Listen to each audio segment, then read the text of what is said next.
दिलीप सावंत शाहीर यांच्याकडून अनावधानानं जे वक्तव्य झालेलं आहे सन्माननीय भिडे गुरुजींच्या विरोधात, त्या अतिशय चुकीच्या पद्धतीनं त्यांचं वक्तव्य घडलेलं आहे। सर्वप्रथम त्यांच्याच वतीनं मी या महाराष्ट्र राज्याकडे दिलगिरी व्यक्त करतो। महत्त्वाचं ह्यात देखील एक पार्ट आहे, दिलीप सावंत हा पार्ट वेगळा झाला।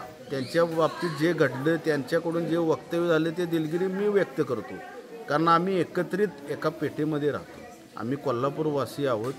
कोल्हापूरवासियांना हे शोभत नाही म्हणून जे चुकीच्या पद्धतीनं वक्तव्य झालं, इतका आतंकाने इतका तांडवचा सुरू झालेला आहे। माझं मूळ म्हणणं असं आहे, 6 जूनला शिवराज्याभिषेक दिन सोहळा होतो, अतिशय चांगल्या पद्धतीनं व्हावा। कोण तिथीनुसार करतं, कोण वारानुसार करतं, याच्याशी आपलं माझं व्यक्तिशः काही देणं घेणं नाही। पण तो राज्याभिषेक दिवस रात्र सुरू राहिला तरी अतिशय उत्तम, कारण छत्रपती घराघरात पोचतील। पण 6 जूनच्या माध्यमातून जे राजकारण केलं जातं शिवराज्याभिषेक दिनाच्या माध्यमातून, त्याकडे महाराष्ट्र राज्यातील जनतेनं लक्ष देणं हीच गरज आहे। ज्या ठिकाणी राज्याभिषेक सोहळा संपन्न होतो, ज्या राज्याभिषेक सोहळ्याच्या निमित्तानं महाराष्ट्र राज्यामध्ये हाहाकार माजवला जातो अक्षरशः, की कसा राज्याभिषेक झाला पाहिजे, कसा राज्याभिषेक सोहळा साजरा करू। त्यापेक्षा माझं म्हणणं असं आहे की ज्या छत्रपतींनी 18 पगड जाती 12 बलुतेदारांना एकत्रित करून स्वराज्याची निर्मिती केली, त्या स्वराज्यामध्ये असणारे गड, असणारे किल्ले, यासाठी तुम्ही संवर्धन काय केलं का? काय केलं नेमकं कळू दे तरी महाराष्ट्राच्या जनतेला। रायगडाची पूर्व अवस्था आणि ह्यांनी काय काय केलं, प्रतापगडाची पूर्व अवस्था, पन्हाळगडाची पूर्व अवस्था, जे गड किल्ले आहेत त्या गड किल्ल्याचे संवर्धन यांच्या माध्यमातून झालं का? ह्या मूळ विषयालाही बगल देतात। आणि ह्या विषयावर खरोखर सांगतो, अक्षरशः तळमळीनं सांगतो, महाराष्ट्रातलं कोण ह्या विषयावर बोलायला धाडसच करत नाही। यांनी काही केलं तरी चालतं, पक्ष स्थापन करायचा पक्षात कोण नाही, असे विषय कितीही काढता येतात।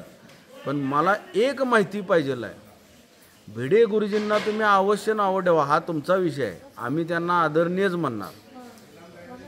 ज्यावेळी आमचा शिवसेना पक्ष फुटला त्यावेळी यांच्यातीलच कोण म्हटले की उद्धव साहेबांनी खासदारकीचं तिकीट दिलं नाही म्हणून पक्षाचं असं झालं तसं झालं। अहो पण तुम्ही पक्ष काढून काय निष्पन्न केलं? पक्ष तुम्ही स्थापन केल्यानंतर काय निष्पन्न केलं? काय महाराष्ट्र राज्याला दिशा दिली? कोणती कसली दिशा तुम्ही दिली नाही। ज्यांनी पक्ष स्थापन केला त्यांच्या पक्षामध्ये एक चिटपाखरू देखील फिरकलं नाही। यांची अवस्था, घरात वेगळी अवस्था, घरात 3-4 पक्ष, पण तरी पण महाराष्ट्रातल्या कोल्हापूरच्या जनतेनं शांत बसायचं, अरे रे यांच्या विरोधात आपण आता कसं बोलायचं, हे चालणार नाही। जिथं खपतं तिथं पिकत नाही, आणि जिथं पिकतं तिथं खपत नाही, उलटी मन सांगायला लागलो मी, उलटी। याला हेच कारण आहे, ज्या लोकांनी राज्यसभेच्या माध्यमातून असो किंवा अन्य जनतेच्या माध्यमातून असो, तुम्ही कोल्हापूर शहराशी जिल्ह्याशी काय केलं ते आम्हाला सांगा। तुम्ही गड किल्ल्यांच्यासाठी काय केलं ते आम्हाला सांगा। शिवराज्याभिषेक कधी साजरा करायचा याचा त्याचा विषय आहे। कोल्हापूर शहरामध्ये पेठांमध्ये शिवाई पेठेची शिवजयंती 1 तारखेला असते, अन्य पेठांची शिवजयंती 1 तारखेला असते, अन्य कोणतरी शिवजयंती किंवा शिवराज्याभिषेक दुसऱ्या दिवशी साजरा करतो। ह्यात चुकीचं काय? वक्तव्यात काही चुकीचं झालेलं नाही।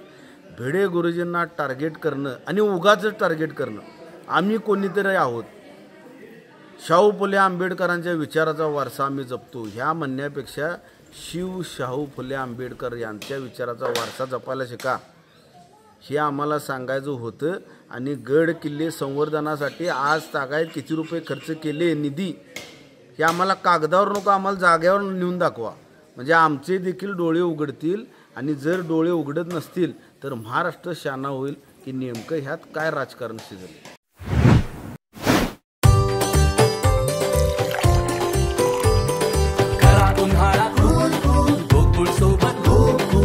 गोकुळ सोबत गो कूल।